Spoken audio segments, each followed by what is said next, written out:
What's up everyone, welcome to my 23rd tutorial in PHP, and in this tutorial I am going to be adding a table to the database we just made.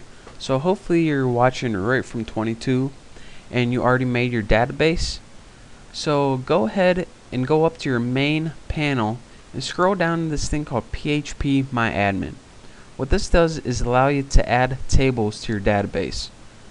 So on the left side of your screen you will see all the databases that you made. And this little number in parentheses, that's how many tables are in your database. Right now we have game with 0 tables in it, so go ahead and give that a click.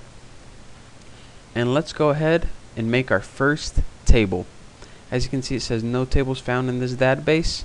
And the first thing it's going to ask you for is to name your table. I'm going to go ahead and name mine game. And another thing it's going to ask you for is the number of fields you want. Now, field is just a piece of information that's in your table. So since we're going to be adding ID for organizing our table, we're going to be getting the user's username. We're going to want to be storing their email and storing their password for them. So we want ID, username, email, password. So let's go ahead and click 4 for 4 pieces of data. Go ahead and click go, and you are ready to begin making your table. Now what a field is like I said, is just the basic label of the data. And since this is ID, now let me explain to you guys what ID means. ID is what 99% of people who are making these kind of tables use just to organize their data. I personally don't use it and I don't like it, but just for the sake of learning it, I'm gonna start out with the guys ID.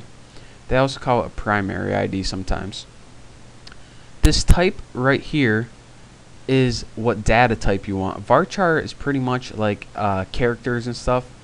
You're gonna be working with probably int for integers or date a lot.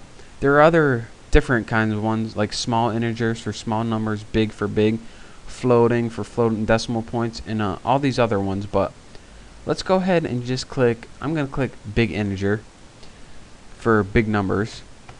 And the length of values is how much maximum data you can store in this field. So I'm going to say, alright, no more than 100 numbers. Collation, you want to leave that default. Attributes, both of these you want to leave default. Not null, you want to always put it not null. That means you need something in here. Why anyone would make an empty field, I have no idea. If you do, please let me know, because I'm interested. And extra, you're going to want to go ahead and auto increment only your ID field.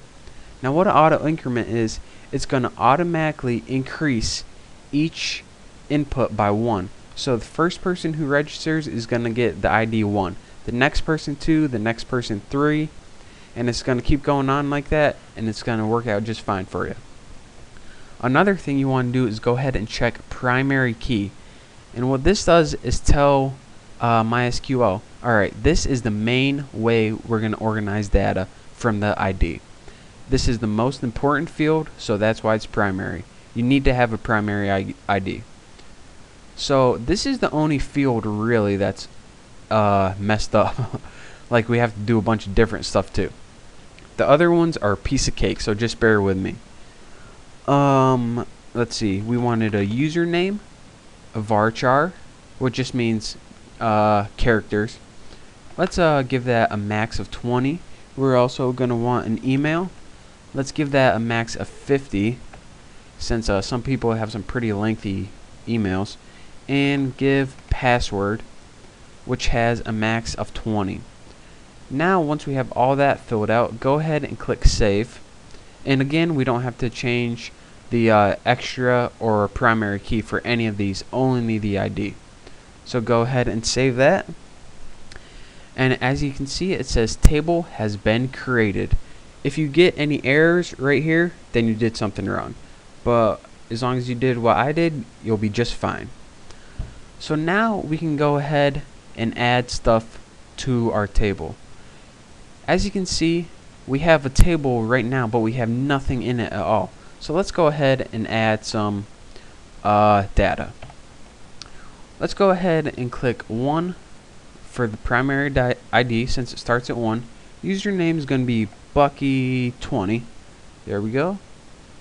The email is testing@email.com, and my password is just going to be password for right now. Go ahead and click go, and this will automatically insert data into your table. Now I'm only doing this to show you guys that there is data in the table, and if you see this, then it means it worked just fine. Insert it into row 1, but most of the time we're going to be letting the user insert their own data in the table, which I'm going to be teaching in the next couple tutorials. We're going to be, from a website, having them insert their email, username, and all that good stuff into a form, submitting it, and it'll automatically store that information on our website. And anytime you want to look at all your tables with all the data in it, go ahead up here to your little browse button and click that. And as you can see, we got our username, email, and password all labeled for us in our table. So remember, browse watches everything, inserts data, and besides that, that's pretty much all you need to know. So study this tutorial, make sure you know how to make a table and insert data into it, and pay attention. And another thing, make sure please that you're watching this tutorial in high def. So study this tutorial. I hope you learned something, and in the next tutorial we're going to be creating our first computer game, or at least the registration form. Thanks for watching.